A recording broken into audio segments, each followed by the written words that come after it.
Hello, today you will hear a story about a man's revenge. Martina and I have been married for over 20 years. We met when we were very young at a friend's party. It was a fabulous evening. We were a little drunk and merry. Between us that evening flashed a special interest in each other. Then we started dating, and after a while we got married. I worked at a local poultry farm. I started here from the bottom. All the time I thought that this was the first and temporary job. It was very hard work, which gave little pleasure. But I tried very hard to get good money. Management noticed my efforts, and I moved up the career ladder. Now I was in charge of several shops. Managed and oversaw all work. It worked out pretty well for me. Because I knew perfectly well how everything works here. Martina also got a job in this company as an accountant. Our life was very ordinary. On weekdays we worked, and on weekends we rested. Most often we gathered with friends at our country house. It was a beautiful place, and we loved roasting meat over a fire and talking to each other. My director, Edward, was a very slippery person. He was appointed relatively recently. And I didn't like him right away. Because of him, half the staff quit because he liked to fine and was too picky about work. He didn't particularly have any complaints about me, but he was in no hurry to encourage me for my work. He cut everyone's rates and reduced the payment of bonuses. So now there was more work, but less money. In his nature, I noticed cunning and secrecy. He was clearly hiding something. Once again, we gathered with friends for the weekend at our country house. "William, how are things at work?" my friend Kyle asked me. To be honest, not really. The new director has already got everyone. He worsened the work of the enterprise with his innovations, and now he blames us for everything, because the management cannot be wrong. "Yes, this is a rare asshole. I heard about him," said my second friend, Stephen. "Guys, what are you talking about him? The person is new, mastering and trying to do the best he can. Stand up for Edward." Martina. "Martina, what the hell are you defending him for? He really is a bastard." With indignation, I spoke out to Martina. "William, what did he do to you personally? Did you take a pay cut? Well, times are hard for the company. It's not his fault. I regularly do accounting and see that income has decreased significantly, so I have to cut everything. We've already discussed this. I don't understand why this topic is brought up again. Martina, I see that this is a bad person. There is clearly something wrong here." "Well, of course, you know better. You are in charge of orders and foreign policy of the company." Martina quipped with irony. "I may not be doing this, but I see only one thing, that when this Moran came, everything started to decline. If I'm the only one who notices this, then it's okay. But everyone sees it, and instead of supporting your husband, you take the side of this freak. Well, why are you so smart still not the director of this enterprise? You have been sitting in your place for a long time, your career growth has stopped. So sit back and do your job." Martina answered with anger.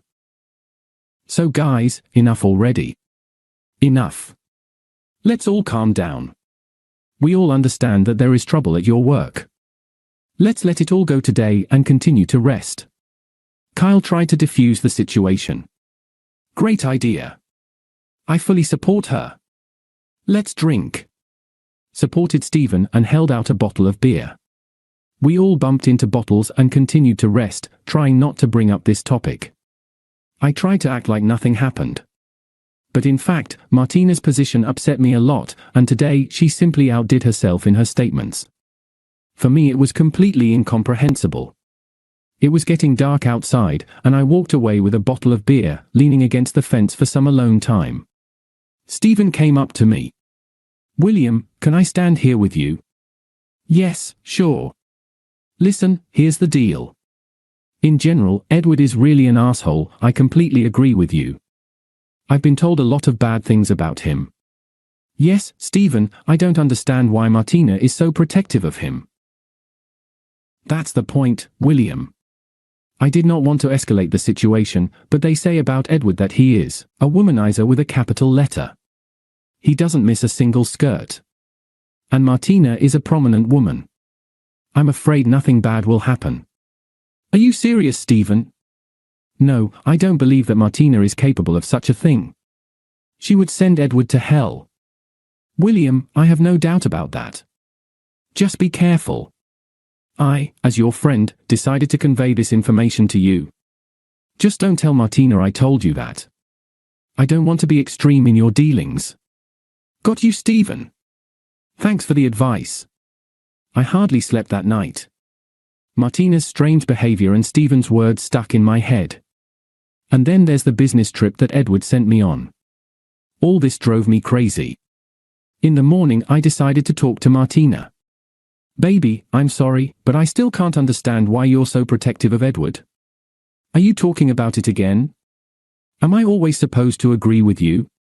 If you have such an impression of him, then I feel sorry for you. I am very embarrassed by your position. I have a feeling that I'm not your husband, but he... So that's the point. Are you jealous of me? Martin replied with a smile. Maybe jealous. But it's not only that.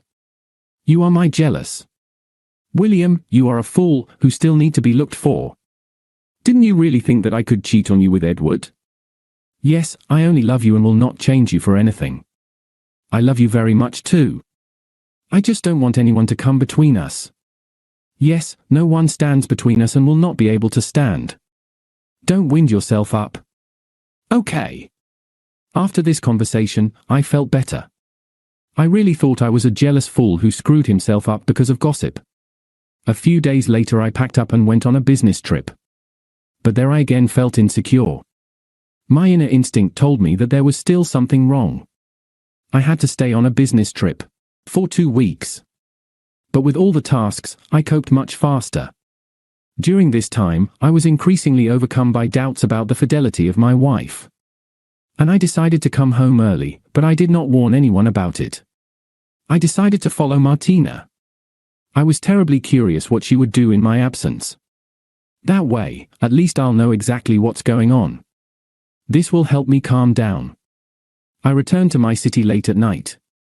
My car was parked near my house. I got into the car, then I started watching. Martina, as always, left the house in the morning and went to work in the direction of production. I followed her and stopped not far from my business. The day dragged on long and painfully. During this time my mind was torn by thoughts that Martina had lied to me. I tried to put aside all my thoughts, reassuring myself that I didn't know anything for sure, and that I needed to be sure to make such assumptions. It was getting on in the evening. I saw the staff go home, but Martina wasn't there. It made my heart beat faster and faster. Why is she delayed? Everyone is long gone.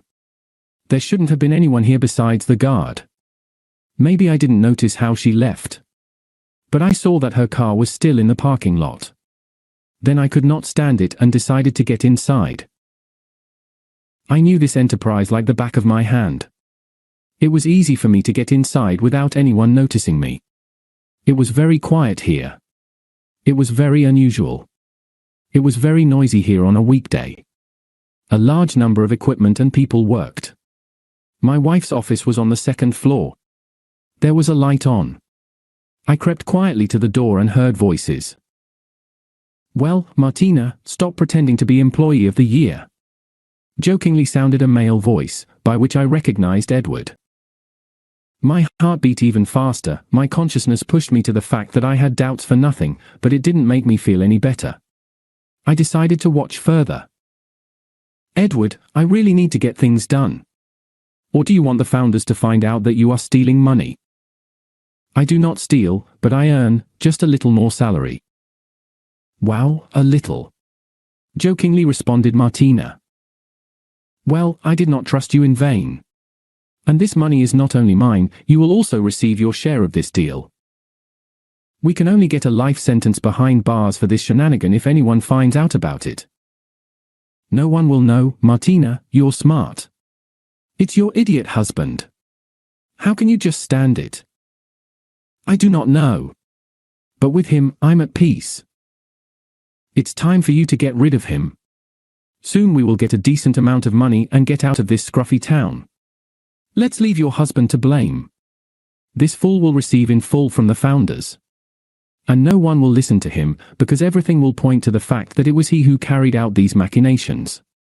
And now, baby, it's time for you to get a little distracted. My friend already misses you very much," Edward said as he unbuttoned his pants. Martina playfully began to undress, and this freak began to climb on her. I was mad with anger and burst into the office. "You bitches are tattered," I shouted, pulled this bastard off my wife and smacked him in the face with all my strength. "William? What are you doing here? Are you supposed to be on a business trip?" Martina screamed with great surprise. "Yes, I decided to make sure with my own eyes that you are a finished creature." "William, cool down, otherwise I'll smear you." Edward tried to get up from the floor, threatening me. "Are you still going to threaten me? Bitch!" I shouted and slammed my boot right on the snow-white teeth of this bastard. Edward's mouth filled with blood, he grabbed his mouth. "You knocked my teeth out, you bastard!" Edward hissed desperately. "Am I the bastard? Now let's see what you're doing here." "Yes, let's see." "Wow, you creatures unanimously sang that the production had no money, while you yourself secretly sold our product at inflated prices. And they hid the difference in their pocket. Now it is clear. You robbed everyone, you vile bastards. Okay, now I'll deal with you." "William, what are you thinking?" Martina asked in a trembling voice. "Shut up, whore. You'll see for yourself soon," I shouted back. I tied these bastards tight and dragged them to the shipping line.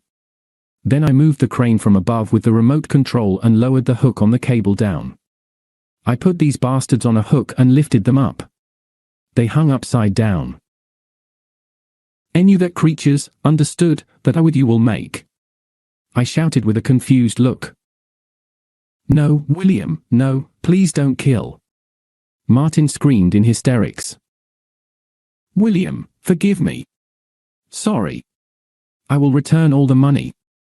And if you want, we will share with you. You will become very rich." Edward tried to talk me into it. At this time, they were hanging right on the water tank. Birds were lowered into this tank upside down, and they were killed by high voltage, which was connected to this tank of water. "I don't want your dirty money. I'll make you freshen up now. Then I will disembowel you like chickens in this enterprise. And it would be better for you to die right away, otherwise you will be hurt further, bastards. And now it's time to start water procedures," I said and pressed the button on the remote control. These bastards began to slowly sink down. They writhed like snakes thrown into hot oil. They were in terrible fear and despair. Every second that brought them closer to their inevitable fate terrified them with inevitability. The poor fellows crapped themselves with fear when they touched the water. The effect of self-hypnosis made me feel a shock of electricity for a second. But not more.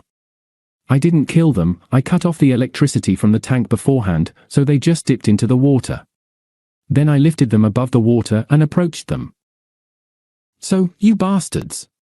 Listen to me carefully. I will leave you your miserable lives. But tomorrow I advise you to stay in the city." I gave the founders and the police all those documents from the office. "I advise you to go to jail voluntarily. And if you try to escape, then pray that the police get to you first, otherwise I will find you and finish what I started." Did I speak clearly? I asked those trembling bastards holding their throats in my hands. They agreed to everything in horror, and I let them go. I gave all the documents to the founders and the police. Those bastards didn't run anywhere, I scared them good. They were put behind bars for a long time. Things went up for me, the founders appointed me the director of this enterprise, and I put everything in order here. A successful revenge, a new position and a solid increase in salary helped to get rid of regrets that for so many years I lived with a lying bitch. Dear listeners, your support is very important to us. If you like our story, please like, comment and subscribe.